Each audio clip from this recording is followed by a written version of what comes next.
Halo, Assalamualaikum warahmatullahi wabarakatuh. Ketemu lagi dengan Bu Siti Maftuha. Kali ini kita akan membahas indikator soal lanjutannya ya, yaitu nomor 11 hingga 20. Saksikan ya.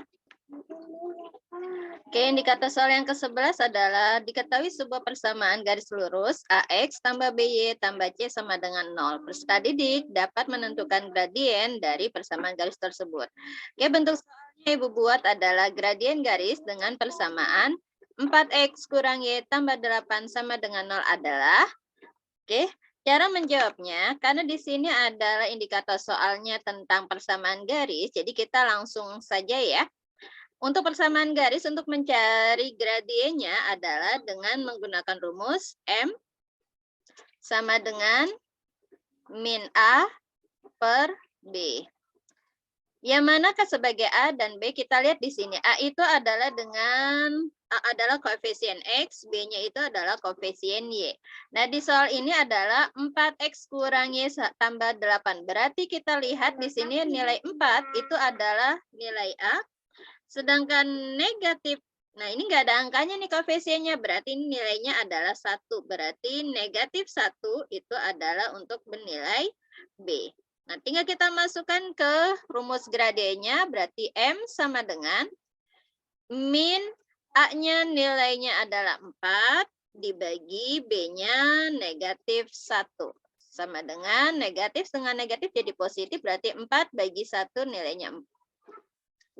Untuk soal selanjutnya, indikator soalnya adalah disajikan soal cerita yang berkaitan dengan harga dua buah benda pada sebuah toko. Peserta didik dapat menentukan harga dari benda atau barang yang dibeli. Oke, di sini berarti kaitannya adalah tentang SPLDV, yaitu sistem persamaan linear dua variabel. Di sini toko. Kalau Ibu buat contoh di sini adalah bioskop. Bioskop itu juga suatu toko dengan pembelian tiket. Oke. Lihat ilustrasinya di samping ini, kamu yang ditanya di sini adalah biaya tiket yang ditagihkan oleh petugas penjualan tiket pada gambar ketiga. Nah, gambar ini, berapakah pembayarannya?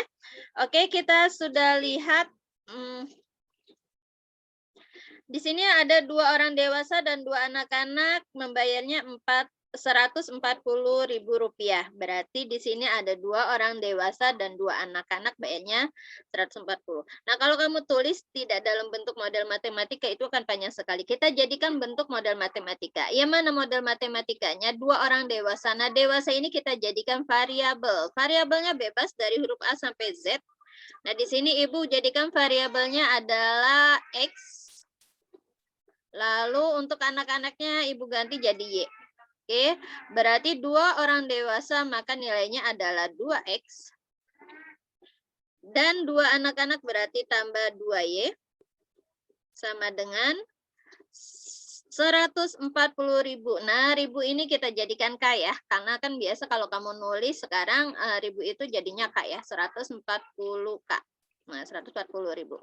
Oke.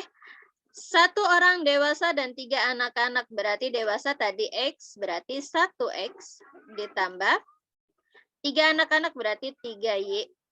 Bayarnya adalah 130, berarti 130.000 atau 130K. Nah, ini kalau kamu ingat dengan cara ini ada 3 cara, yaitu eliminasi, substitusi, dan grafik. Saran Ibu lebih baik dengan cara eliminasi. Nah, untuk mengeliminasi itu atau menghilangkan variabel yang dihilangkan, yaitu pilih salah satu, boleh X, boleh Y. Harus salah satu dulu ya. Oke, Ibu anggap ini yang mudah, sepertinya 2 sama 1 ini mudah. Tapi di sini tidak bisa hilang. Kenapa? Karena koefisiennya masih sama. Nah, bagaimana supaya mereka hilang? Supaya mereka hilang harus kita samakan. Berarti ini 2, ini 1. Caranya adalah dengan cara kita kalikan. Kalikan. Nah, ini 2 dengan 1 tinggal dibalik aja. Oh, berarti satunya sekarang jadi di atas, 2-nya yang di bawah. Oke, sekarang kita kalikan. Berarti yang bagian atas ini dikalikan 1, yang bawah dikalikan 2. Oke, setelah dikalikan, ternyata yang 2X dikali 1 itu hasilnya jadinya 2X. Ditambah 2 kali 1 berarti 2Y. Sama dengan 140. K dikali 1 berarti 140.000. Oke, 1. Ini K-nya kita abaikan dulu ya. Nanti hasil akhirnya saja baru ada K-nya. Oke, 1 dikali 2 hasilnya 2X. Ditambah 3 kali 2 hasilnya 6Y. Sama dengan 130 kali 2 berarti 260.000 ya. Oke, kalau sudah lihat sudah sama ya. Kalau sudah sama, bagaimana supaya mereka hilang? Mereka hilang harus jadi 0. Nah, supaya jadi 0 berarti operasi hitung apa yang kita gunakan? Kalau perkalian nggak mungkin pembagian itu jadinya 1. Nah, untuk menjadi 0 itu ternyata 2 kurang 2. Nah, berarti ini operasi hitung yang kita gunakan adalah kita kurang. Oke, 2 kurang 2 hasilnya 0, berarti habis. 2 dikurang 6 hasilnya adalah min 4Y. Sama dengan 140 dikurangin 260 hasilnya adalah negatif 120. Nah, maka kita akan dapatkan nilai Y-nya adalah negatif 120 per negatif 4. Negatif bagi negatif itu positif, berarti 120 dibagi 4 hasilnya 30. Nah, kita sudah dapat nilai Y-nya, ternyata Y untuk anak-anak itu nilainya adalah 30. Kita lanjutkan lagi ke dewasanya, karena tiket anak-anaknya sudah dapat. Nah, kira-kira dewasanya berapa? Kita tadi sudah dapat 2 orang dewasa, 2 anak-anak, berarti 2 orang dewasa.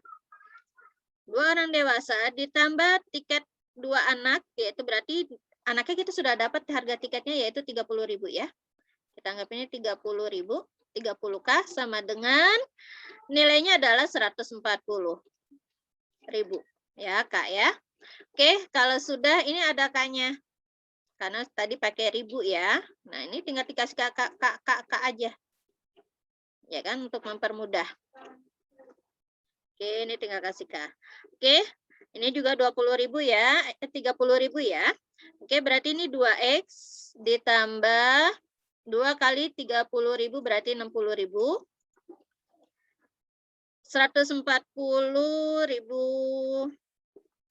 Oke, sekarang berarti 2X-nya hasilnya adalah 140.000 dikurang 60.000.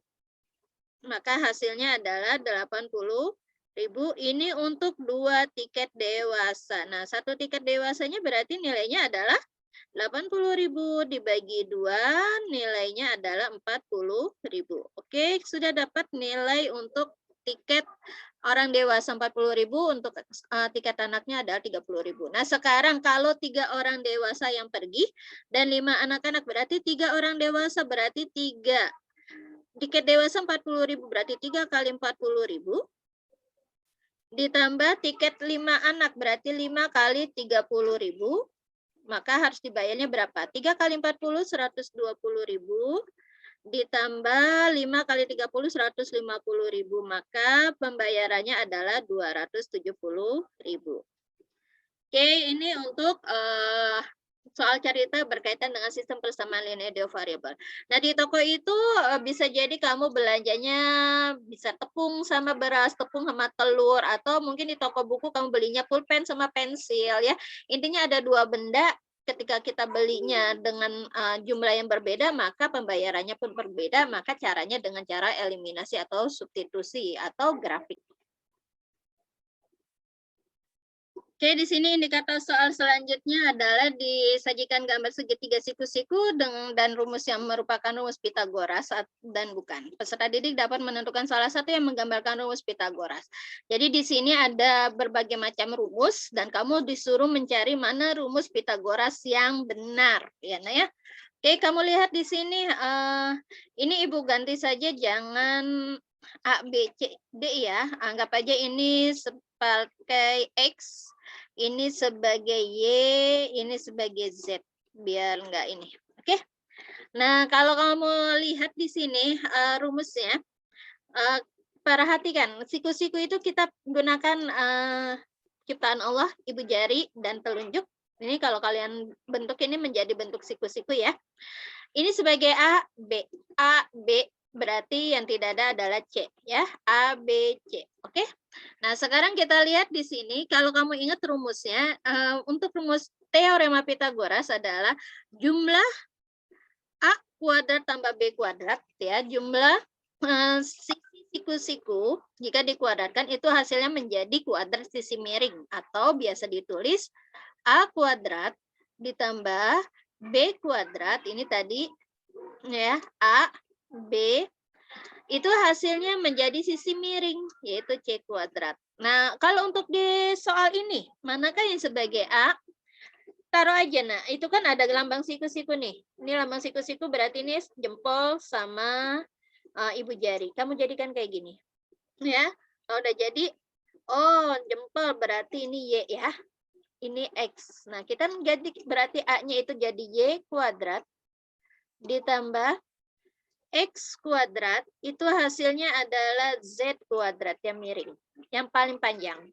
Ya, inilah rumus untuk teorema Pitagoras. Tapi di pilihannya ternyata tidak ada. Nah, kalau tidak ada, berarti yang dicari mungkin bisa jadi bukan Z, tapi bisa jadi yang ditanya adalah Y kuadrat. Nah, untuk mencari Y kuadrat, itu berarti yang terpanjang itu yang mana? Yaitu yang Z, yang sisi miring. Berarti Z kuadrat, maka hasilnya adalah tinggal pengurangan. Karena yang lainnya ini adalah tambah, berarti sisanya adalah pengurangan. Berarti Z kuadrat dikurang yang mana? Ini Y sudah berarti X kuadrat. Atau bisa juga kalau seandainya X-nya yang ditanya, berarti Z kuadrat dikurang Y kuadrat. Jadi pilihannya itu bisa jadi ada 3 untuk teorema Pitagoras. Tapi dasarnya adalah yang ini ya. Menjumlahkan sisi-sisi siku-sikunya yang kuadrat menghasilkan sisi miring kuadrat, itu adalah teorema. Oke, untuk indikator soal yang ke-14, disajikan soal cerita tentang sebuah menara yang diikatkan dengan 2 buah tali dengan panjang A dan B. Jika tinggi menara dan jarak menara dan tali pertama serta jarak tali pertama dan jarak tali kedua diketahui, peserta didik dapat menentukan panjang tali minimal. Oke, ini bentuk soalnya ada 2 buah tali, masing-masing diikatkan pada puncak menara ke permukaan tanah. Nah, di sini Ibu anggap ini ada jembatan ya, jembatan lalu diikat oleh tali. Nah, yang kita cari yang diwarnai saja, yang ini tidak usah ya. Yang diwarnai saja, ini kalau kita susun ini menjadi bentuk siku-siku. Oke. Yang ditanya adalah berapa sih panjang tali ini? Nih panjang tali ini sama panjang tali ini. Yang ditanya itu. Oke, berapa sih panjangnya? Bagaimana cara menjawabnya?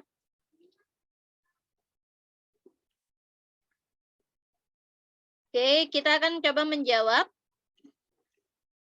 Nah, kita lihat di sini ini bentuknya siku-siku ya. Kalau bentuknya siku-siku berarti rumusnya adalah tadi kita sudah bahas A kuadrat tambah B kuadrat hasilnya C kuadrat. Atau kalau kamu sudah hafal triple Pitagoras itu sangat gampang sekali, sangat mudah sekali. Nah, ini Ibu ingatkan lagi. Ibu catat ya, tipe pertama untuk tipe Pitagoras yang pertama adalah nilainya 3, 4, 5. Tolong dihafalkan supaya mempersingkat dalam pengerjaan. Tipe keduanya adalah 5, 12, 13.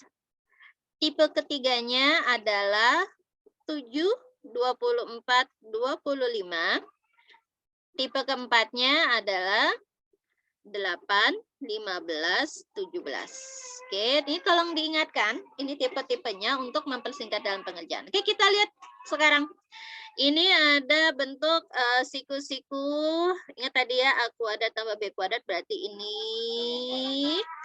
Lalu yang ditanya ini, yang di warna merah. Kita cari dulu ini. Oke, berapakah dia? Kita lihat di situ ada angka 6, 8, berapakah yang ditanda tanya gitu ya. Oke, kita lihat deh di tipe sini ada nggak nilai 6. Oh, ternyata tidak ada nilai 6. Bagaimana caranya? Oh, ternyata bisa loh untuk menjadi angka sederhana. Kita lihat disederhanakan 6 sama 8 itu sama-sama bisa dibagi 2. Kita bagi kedua 2, ini juga bagi 2. Berarti yang ditanya juga pasti dibagi 2. Oke, 6 bagi 2 itu hasilnya 3. 8 bagi 2 itu hasilnya 4. Nah, sekarang kita lihat di tipe sini. Ada nggak angka 3, 4? Oh, ternyata ada nih. 3, 4. Berarti satunya adalah 5. Karena di sini 5, maka yang ditanda tanya ini adalah nilainya berapa sih yang dibagi 2 nilainya 5? Itu sama saja 5 kali 2. Berarti nilainya adalah 10. Nah, sudah dapat. Oh, berarti di sini nilainya 10. Oke, ini nilainya 10. Nah, berapakah lagi untuk yang ini, tali ini? Nah, tali ini berapa? Nah, kalau kita hubungkan ini berarti kita gabungkan ke sini, sayang. Nah, lihat ya warnanya ya. Nah, ini mau jadi siku-siku. Kalau kamu hubungkan hanya di sini ini tidak menjadi bentuk siku-siku. Nah, sekarang kita cari ya. Oke, kita cari di sini ada angka 8. Lalu di bawahnya sini, lihat nih garisnya, ternyata ini menggabungkan angka 6 dan 9. 6 dan 9 itu kalau digabungkan itu berarti menjadi 15. Berarti 8, 15. Nanti kita lihat tipenya di sini, ada nggak 8, 15? Oh, ternyata ada nih, 8, 15. Berarti pasangannya adalah 17. Nah, sudah dapat. Nah, kalau kamu sudah hafal tuh, mudah sekali triple Pythagoras. Tapi kalau kamu belum hafal, kamu berarti pakai rumus teorema Pythagoras ya. Nah, kita sudah dapat ternyata nilainya adalah 17. Oke, ini 17. Nah, yang ditanya adalah panjang kedua tali minimalnya ya. Nah, kita hitung. Oh, berarti yang pertama tadi nilainya adalah 10. Yang kedua nilainya adalah 17. Kita tambahkan. 10 tambah 17 berapa hasilnya? Oh, 27. Maka jawabannya untuk panjang tali ini adalah 27 meter ya. Seperti itu. Oke, di sini ada indikator soal 15. Diketahui prisma segi N, peserta didik dapat menentukan banyak sisi sudut dan rusuknya. Oke, ini contohnya. Ibu ambil contoh. Banyak sisi sudut dan rusuk pada prisma segi 12. Kelewat, maaf ya. Bagaimana cara mengerjakannya? Nah, di sini Ibu sudah buat ada prisma segitiga. Prisma segitiga yang ini nih yang disebut prisma segitiga. Yang ditanya banyak sisinya. Untuk mencari banyak sisi untuk prisma, kita lihat dulu. Di prisma itu ada namanya sisi alas yang di bawah, lalu ada sisi atas ya, atap atas, lalu ada sisi tegak. Nah, sisi tegaknya itu tergantung sama alasnya. Kalau alasnya ada 3, berarti tegaknya pun pasti ada 3. Kalau sisi alasnya ada 4, rusuknya berarti nanti sisi tegaknya pun ada 4 ya. Oke, kita lihat banyak sisi untuk segitiga. Nah, di sini kita lihat ternyata untuk rusuk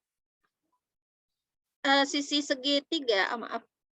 Oke, untuk sisi prisma segitiga, kita lihat di sini ada tegaknya, karena segitiga berarti tegaknya ada 3.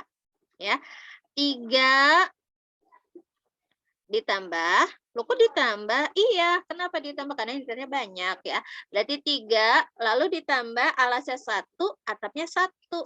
Nah, ditambah alas 1, atap 1. Berarti kalau dijumlah hasilnya ada 5. Oh, ternyata banyak sisinya ada 5. Lalu banyak sudutnya bagaimana? Banyak sudutnya itu berarti kita lihat nih yang disebut sudut. Nih sudut 1, 2, 3. Nah, ini sudutnya ada 3 di atas, maka 3 juga di bawah. Oke, inilah yang disebut sudutnya. Berarti sudutnya itu ada 6. Ya. Yang terakhir, berapa banyak rusuknya? Rusuknya itu, kita lihat di sini rusuk itu sama saja tulang-tulangnya ya. Di atas ada 1, 2, 3. Ya. Lalu yang tegaknya juga ada 3. Yang bawah juga ada 3. Berarti ada 9. Maka di sini jawabannya ada 9. Oke, kita lanjutkan ke prisma segi 4. Di prisma segi 4, kita lihat. Ini segi 4. Banyak sisinya ada berapa? Karena segi 4 berarti dia mempunyai rusuk bawahnya 4. Ya, rusuk bawahnya 4, maka otomatis sisinya pun yang berdiri juga ada 4. Berarti 4 ditambah bawah 1, atas 1. Berarti 4, 5, 6. Oke, berarti di sini banyak sisinya ada 6. Banyak sudutnya, atas sudutnya ada 4. Bawah juga sudutnya 4. Ya, 4 tambah 4 berarti hasilnya adalah 8. Oke, banyak rusuknya. Rusuknya atas ada 4. Tegak 4. Bawah 4, 4, 4, 4. Berarti hasilnya adalah 12. Begitu juga dengan prisma segi 5. Ini segi 5. Berarti sisinya. Tegaknya dulu kita hitung. Oh, karena segi 5 berarti tegaknya ada 5.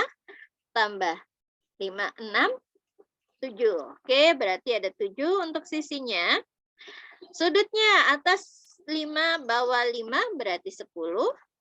Rusuknya atas 5, tegaknya 5, bawahnya 5, berarti 15. Oke, untuk segi 6. Segi 6 ini, oke kita lihat tegaknya. Karena segi 6 berarti yang tegak ada 6. Lanjut bawah 7, 8. Oke, 8. Oke, berarti segi 6 ada 8. Banyak sudutnya. Bawah 6, atas 6 berarti 12. Rusuknya bawah segi 6 ya berarti rusuknya 6. Tegaknya juga pasti 6. Atasnya juga pasti 6 berarti 18. Oke, nah sekarang pertanyaan kalau segi N, segi berapa dia? Nah, kita kalau ingat tadi 6, 5, 4, oh ternyata hasilnya jadi ini. Nah, berarti kalau segi N, banyak sisinya. Kita hitung dulu, tegaknya berarti berapa? Karena ini segi N, berarti tegaknya adalah N. Ditambah bawahnya ada 1, atasnya ada 1. Berarti ini rumusnya. Oke, banyak sudutnya. Ini tadi 6. Berarti bawah 6, atas 6. Nah, kalau untuk segi N, ya berarti banyak sudut bawahnya N, atasnya juga N. Ya, N tambah N atau bisa juga jadi N kali 2. Oh, yang ini juga bisa disederhanakan, berarti N ditambah 2. Oke, yang sini, untuk banyak rusuknya karena dia segi N, berarti rusuk bawahnya adalah N, tegaknya juga N, atasnya juga N. Atau N tambah N tambah N. Atau juga bisa ditulis karena N-nya ada 3, berarti N kali 3. Nah, sekarang di soalnya yang Ibu buat adalah segi 12. Nah, soal segi 12 itu berarti banyak sisinya berapa? Banyak sisi. Nah, sisinya kita lihat, oh segi 12, berarti yang tegaknya sudah ada 12.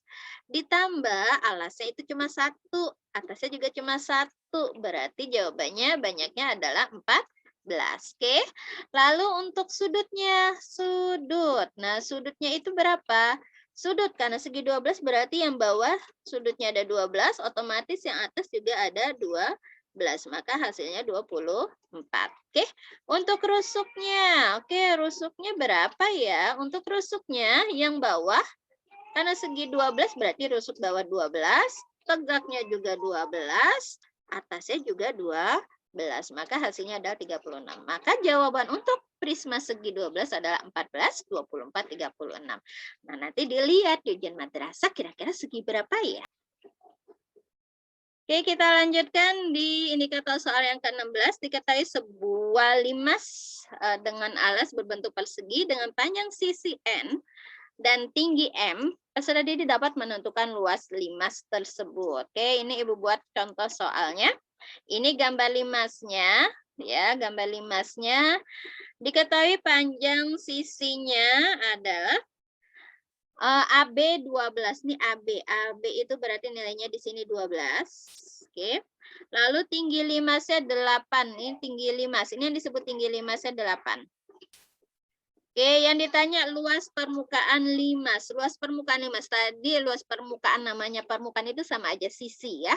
Nah, di sini kita lihat di limas itu ternyata ada disebut sisi alas. Berarti karena di sini yang ditanya luas, berarti yang akan kita gunakan adalah luas alas. Itu baru sisi yang bawah.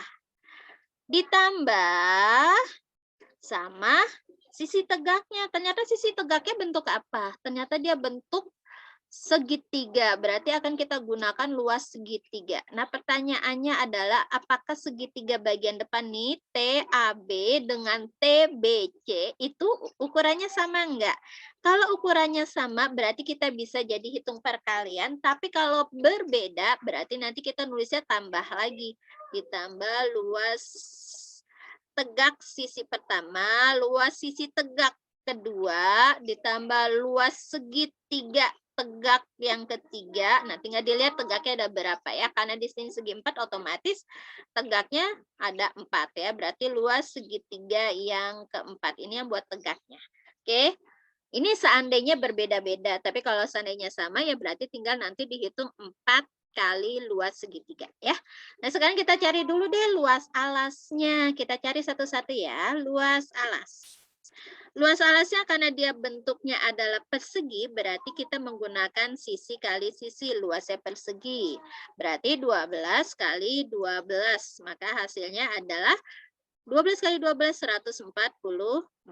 Nah, sekarang kita cari luas sisi tegaknya yang berbentuk segitiga, berarti akan kita gunakan adalah alas kali tinggi bagi 2. Nah, tingginya tinggi siapa ya? Tinggi segitiga, bukan tinggi prisma. Ya, diperhatikan ini luas tinggi prisma, segitiga. Bagaimana cara mencari luas segitiga? Nah, ini yang nih Ibu kasih gambar, nih yang disebut luas tinggi segitiganya. Oke, nah kita lihat nih tinggi segitiga yang kita cari ini karena kenapa belum ada, yang ada hanya tinggi prisma ya. Tapi BC ada nggak? Ada, BC itu nilainya adalah 12. Oke, BC 12 kenapa? Karena persegi. Oke, berarti alasnya kita sudah dapat yaitu nilainya adalah 12. Kali. Nah, tingginya ini yang belum dapat gimana caranya? Caranya adalah coba deh kamu hubungkan antara tinggi prisma, lalu ini dari titik tengah ke sini.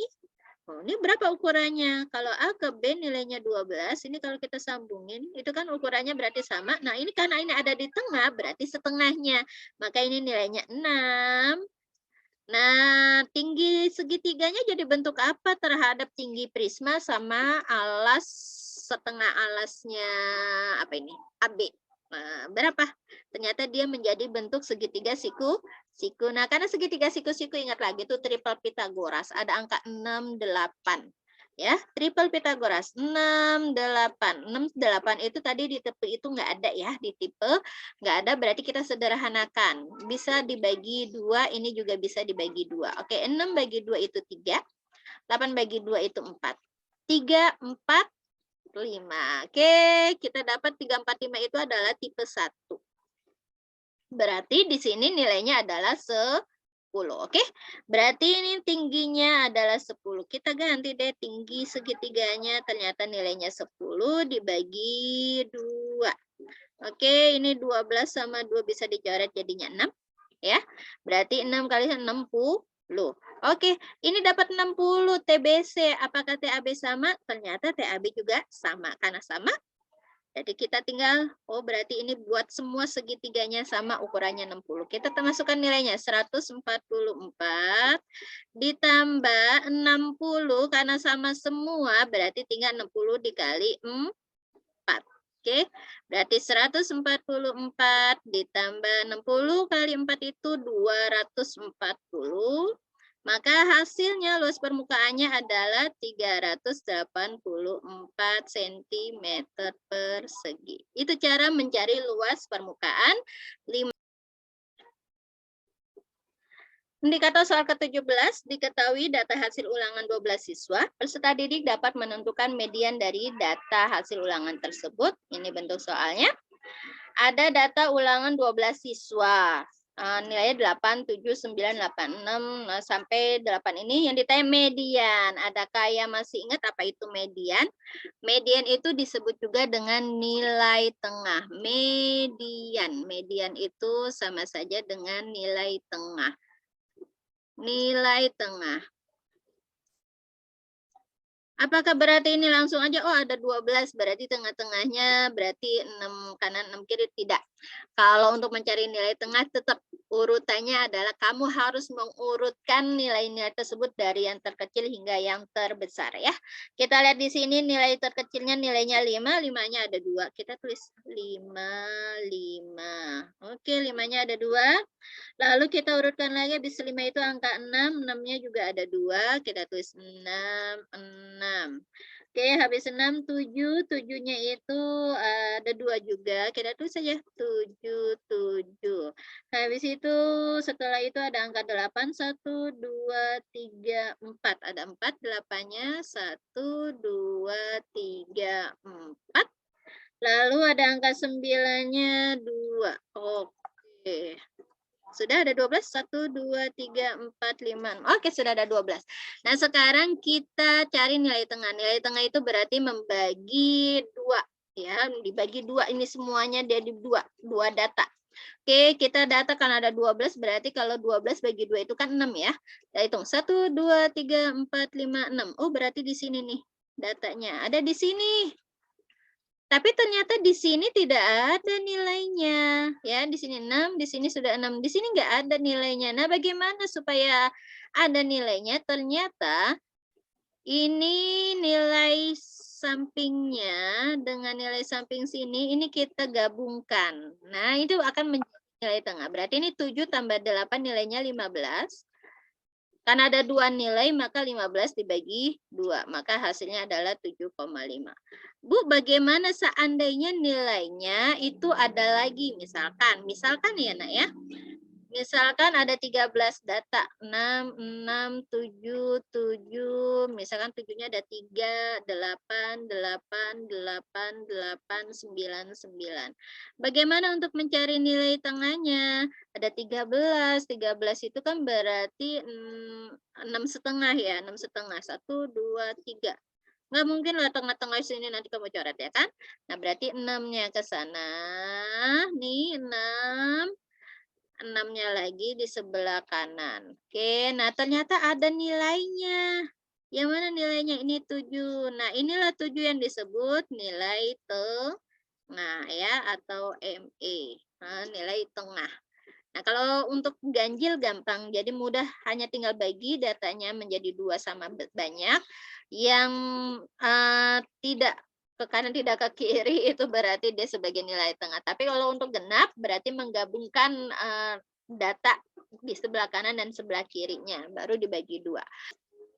Oke, untuk indikator soal selanjutnya, disajikan diagram batang yang menggambarkan banyak pengunjung pada sebuah toko jika diketahui rata-rata pengunjung selama 5 hari kerja. Jadi diketahui 5 hari kerja dan banyak pengunjung 4 harinya diketahui, yang ditanya hari yang belum diketahui. Oke, di sini ada bentuk soalnya. Rata-rata pengunjung pada 5 hari tersebut adalah 90, maka banyak pengunjung pada hari Kamis. Nah, kita lihat untuk mencari rata-rata itu adalah dengan cara banyak data ya, banyak nilai datanya itu dijumlahkan dibagi banyak data. Oke, kita jumlahkan berarti 50 ditambah 80 ditambah 100 ditambah data yang tidak diketahui ditambah 90 dibagi banyak data. Banyak datanya ada berapa? 1, 2, 3, 4, 5, ada 5. Itu rata-ratanya adalah 90. Nah, gitu ya, rata-ratanya 90. Yang bisa dihitung yang mana? Yaitu yang bentuk konstantanya. 50 tambah 80 tambah 100 tambah 90 itu 320. Ditambah X dibagi 5 itu nilainya adalah 90. Oke? Berarti 320 ditambah X sama dengan ini dikali 90 kali 5. 90 kali 5 itu 450. Maka X-nya adalah 450 dikurang 320. Maka hasilnya adalah 130. Oh, berarti untuk X-nya di sini ya, yang hari Kamis itu nilainya adalah 130. Itu cara mencari banyak pengunjung di hari Kamis. Jadi intinya ketika kamu jumlahkan semuanya, dibagi dengan banyaknya, itu akan menghasilkan nilai yang ada di sini. Untuk soal ke-19, diketahui sebuah dadu dan sebuah uang logam dilempar bersama-sama. Banyak titik sampel pada kejadian tersebut. Oh, banyak sampel. Sudah dikasih informasi nih. Ada sebuah dadu. Sebuah dadu itu dadu satu ya, sebuah dadu berarti satu dadu. Itu titik sampelnya ada 6. Ya. Mata 1, mata 2, mata 3, sampai mata 6. Lalu sebuah uang logam berarti satu uang logam itu 2. Kok bisa 2? Iya, karena uang logam itu cuma ada angka dan gambar, berarti maka ada 2. Nah, yang ditanya ketika mereka bergabung dilempar bersama-sama, berapakah titik sampelnya? Dadu 6, logam 2. Uang logam 2, berarti tinggal dicari 6 kali 2, maka hasilnya adalah 12. Itu untuk mencari titik sampel. Oke, indikator soal ke-20. Sebuah kantong berisi apa itu, diberi nomor, berisi bola, diberi nomor 1, 2, 3 sampai dengan A itu berarti entah sampai berapa. Peserta didik dapat menentukan peluang bola bernomor yang diinginkan pada pengambilan pertama. Kita lihat di sini Ibu buat contohnya adalah bolanya hanya ada 6 ya. Berarti bola pertama, kedua, ketiga, 4, 5, 6. Bolanya dikasih nomor ya, seperti bola biliar ya, ada nomornya. Yang ditanya adalah pengambilan untuk bilangan prima. Nah, di sini ada 1, 2, 3, 4, 5, 6. Sama seperti tadi dadu. Kita cari dulu di sini bola. Ibu ganti warnanya merah ya biar kelihatan. Itu nilainya ada 1, 2, 3, 4, 5, 6. Oke, yang diminta adalah di sini prima. Nah, bola prima itu angkanya berapa sih? Lihat ya, karena di sini yang ditanya prima, nanti tinggal dilihat di soalnya misal ganjil, genap, kelipatan atau apa, nanti tinggal dilihat. Jadi nanti digantinya yang di sini ya. Prima itu bola nomor 2, bola nomor 3 dan bola nomor 5. Kalau kita lihat di sini, berarti ini untuk di sini banyaknya bola ada 6, sedangkan yang prima banyak bolanya 3. Ya. Berarti yang ditanya peluang. Peluang itu rumusnya adalah banyak kejadian atau banyak yang ditanya dibagi banyak ruang sampel ya, atau titik sampel. Oke. Nah, kita lihat ternyata peluang suatu kejadian A itu ya di sini PA ya, kejadian A. Di sini adalah kejadian pengambilan bola prima adalah kejadiannya ini. Oh, ada 3 bola yang bisa diambil ya. Berarti kita tulis 3 dibagi banyak sampel. Berarti banyak sampel, bolanya cuma ada 6 ya. Udah berarti sampelnya 6. Maka peluangnya adalah 3/6.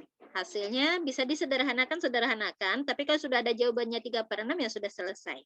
Tapi kalau tidak ada berarti sederhanakan. Ini sama-sama bisa dibagi 3, berarti hasilnya adalah setengah. Oke, mungkin itu saja pembahasan kita kali ini. Nanti dilanjutkan di pertemuan selanjutnya. Assalamualaikum warahmatullahi wabarakatuh.